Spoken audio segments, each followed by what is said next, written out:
What's up, guys? Welcome back to some BTD5. This is just a random challenge that I made up that I thought would be interesting, and it's starting from rank 1. As you can see, it's like I've never played the game before. You know, what is BTD5? I have no idea.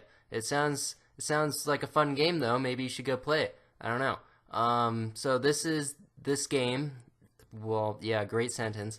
And I started from rank 1, tried to beat an intermediate map on hard, because I failed to do an advanced map. Yeah, I kind of did this challenge already, and I tried an advanced map. I got pretty close. I got to around like 77, but then I just died, and I was like, wait, you can't save, because that kind of ruins the point, because you can go back and you're higher rank now, so that kind of ruins it, and also I really doubt there's anything I could have done.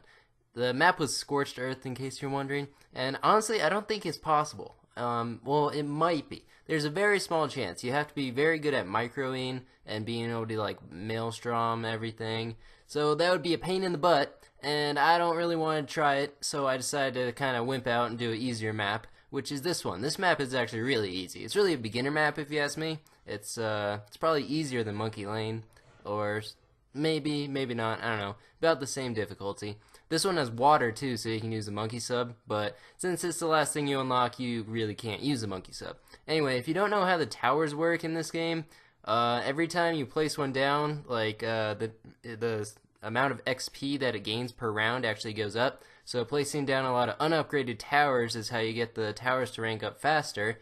And then obviously your rank goes up based on how many balloons you pop, and that pretty much just remains the same no matter what, unless I guess if you lose some lives, then you rank up slightly slower. Wow, big deal. Anyway, for the strategy of this, I mostly use tack shooters, ninjas, and bomb towers. Yeah, those are like three main things. You obviously unlock tack shooters very early, and tack sprayers under a 0-1 village. Again, like one of the most effective ways to pop Moabs. It's just amazing. You should try it. You know, try it for yourself. If you don't believe me, I mean, who wouldn't believe me though? I'm trustworthy. I tell truths about things, and you can see you got a bunch of tack sprayers. You get them pretty fast, and then ninjas are the camo detection until you get the village up, which is, you know, the radar scanner, and that just pretty much lets you kill all the camos, which is very close, by the way. I was going to try to do this without using road items, and I almost did it, except for round 63. That was the one round that I almost lost some lives on. It was luck-based, apparently, and I just couldn't do it. So I really wish this was Snaps Frills. It was so close, yet so far, because I would have to do the whole thing over again and try it on like a different website or clear my cache or whatever. I don't know how things work. Okay, anyway, so you can see here, the villages, just get those guys up. Those are very useful for the tack shooters as well as the camo detection.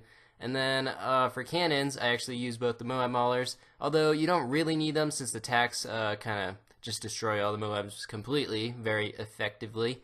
But the cluster bomb's actually a very good tower as well. And then the ninjas with the double shot and the distraction help on the ceramics and stuff, you know, push them back. Push them way back, or something. Cheerleader lines. Woohoo! Oh, I did actually use glue gunners as well. You can see there's just 3 random glue gunners in the beginning. You're like, oh, what's that for? Well, it turns out glue hose is actually really good, and I wanted to use that. And since you unlock glue gunner fairly early, oh, here we go. Look, I needed to use like, what, 5 pairs of rose spikes? That's close enough to Naps Frills, right? You can just say it is Naps Frills, but no. That's the only time I used rose spikes as well. Round 59, it was like the perfect timing if you get 2 villages that you get radar scanner on that round, so that works out nicely. Yeah, and then from here, all the 4th tier upgrades besides like tack shooters, I think you can't really use. Well, I mean, you unlock them, but it's like the end of the game by then. And actually, the end of the game is really easy because you have so much money, you've unlocked pretty much everything you need to, and you're good. So yeah, at this point, I'm just wasting time talking over this, and you're wasting time watching it. Oh, yeah, no, please keep watching.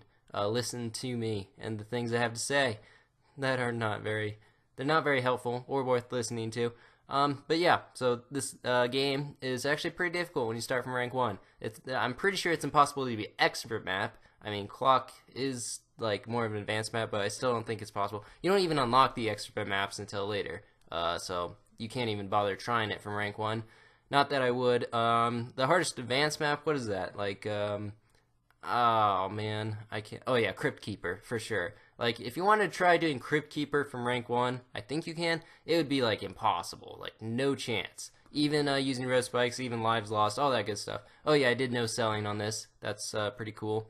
And you can see here, the attacks just kill everything, cluster bombs, ninjas. It just works out, plus the glue hose. And yeah, that's the strategy for this.